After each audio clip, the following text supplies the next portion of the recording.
Yes, sir. We're officially back at it. This is Boog Nice coming at you with the Marvel Legends X-Force Series Wendigo Build-A-Figure Wave Boom Boom Figure Review. Let's do it. This ain't for no scalper. You a scalper? Then fuck out shit. This one's for them real collectors. That's army building and posing figures. Marvel Legends, imports, mini matey, I'm fucking with them.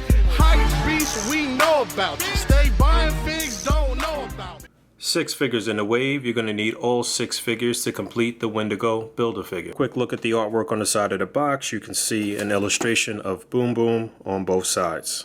Let's get her open, see what's what. Alright, here we go. Tabitha Smith, aka Boom Boom, who first appeared in Secret Wars 2, number 5 in 1985. I was then 4, so I had no clue what was going on. I think my first encounter with this character was during New Mutants 100, which led into X-Force number 1.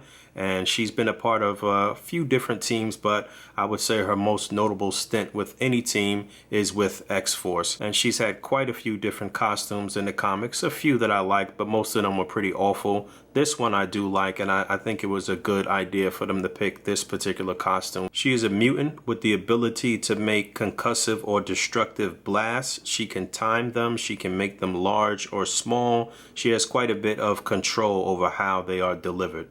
Boom Boom is packed in with the left leg to complete the Wendigo Build-A-Figure. Her bio on the back of the package reads, Tabitha Smith, alias Boom Boom, manipulates energy to create explosive time bombs that she can detonate at any moment. So I've never really had that much of a connection to this character, but I have always thought her power set was pretty cool. Again, I do think this is a good deco choice for her first action figure. We have never received a Boom Boom from Toy Biz or Hasbro, and there is a lot of reused parts here, but they reuse them really well. I really do like the way she's put together here. And a quick editor's note, it should be noted that Cannonball and Boom Boom were a couple for some time, so interesting that the two of them were both in this wave. A few modular parts. This vest is removable. The belt is a floating piece. I suppose if you wanted to clip that and take it off, you could.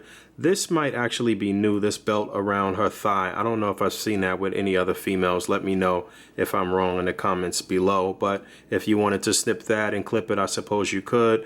I think these boots, or maybe just this portion of the boots, may have been used for blink.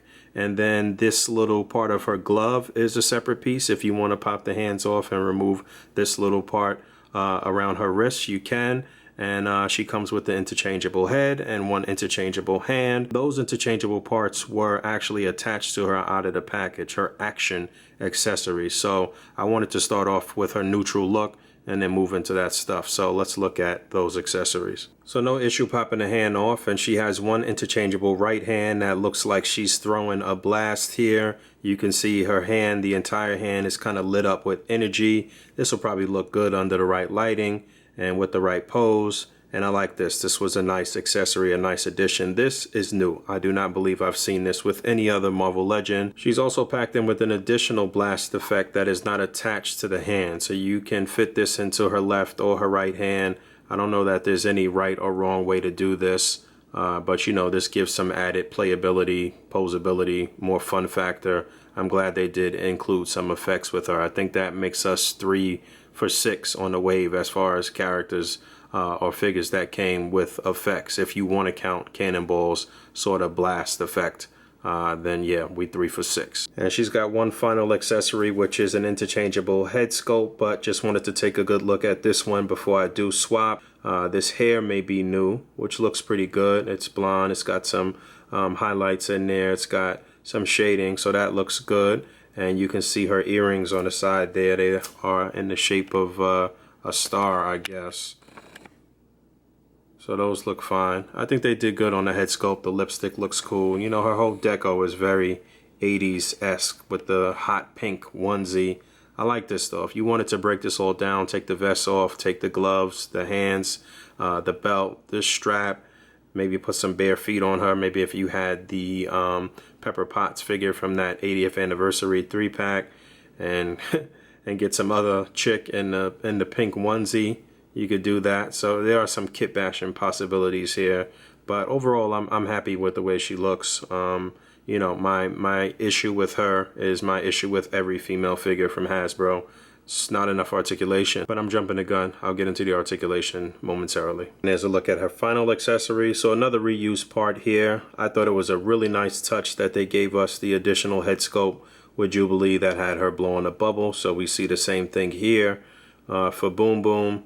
And I like this, man. It's fitting for both of their characters. And again, when Hasbro reuses stuff, they normally do it right. And you know, they don't do anything without the intention of getting as much out of whatever that part is as possible. So this is done right, and I'm not mad at this at all. All right, so articulation, head is on a ball joint. You can get her to look down really far. She can look up pretty far as well. She's hindered a little bit by the collar on the vest.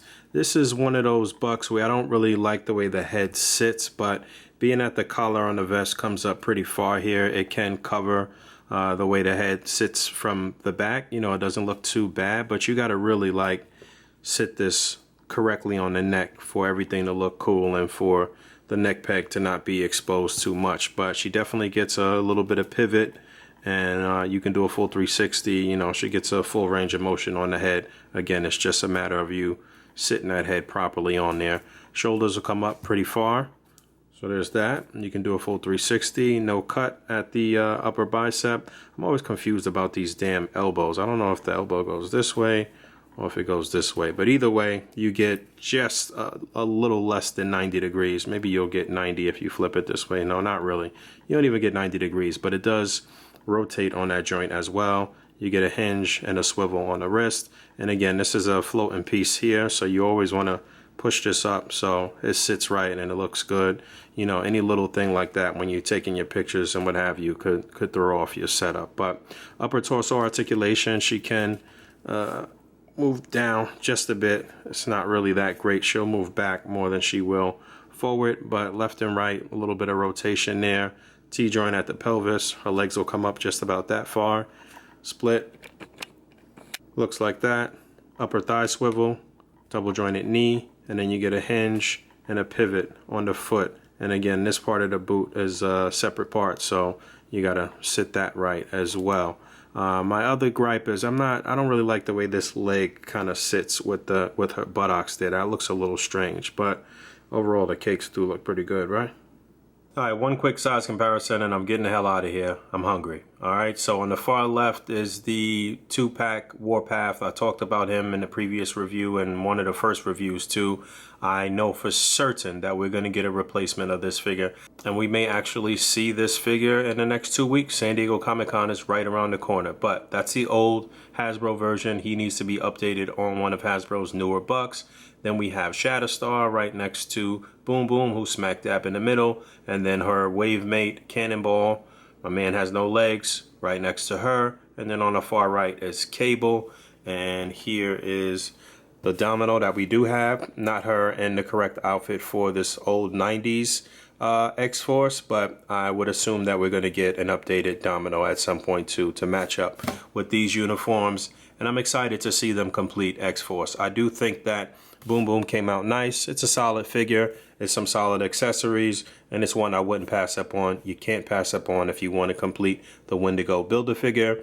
I also wanted to say that the figures in this wave have repurchase value. So I feel like the Wendigo is something that you may want to army build, and buying multiples of pretty much every character in this wave won't really hurt, especially as it relates to Kit Bash, or in the case of Nightcrawler, doing maybe some still motion displays or something like that would be really cool. So I will be taking a look at the Wendigo Build-A-Figure and doing an overview of the full wave. Big shout out to my man Todd, aka Rectangular, for making all of these reviews possible.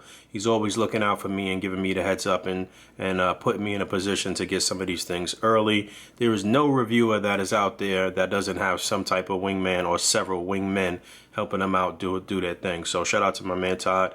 A link for his channel will be in the description below. Thank you for hanging out through these reviews. As always, rate, comment, and subscribe. And until next time, peace.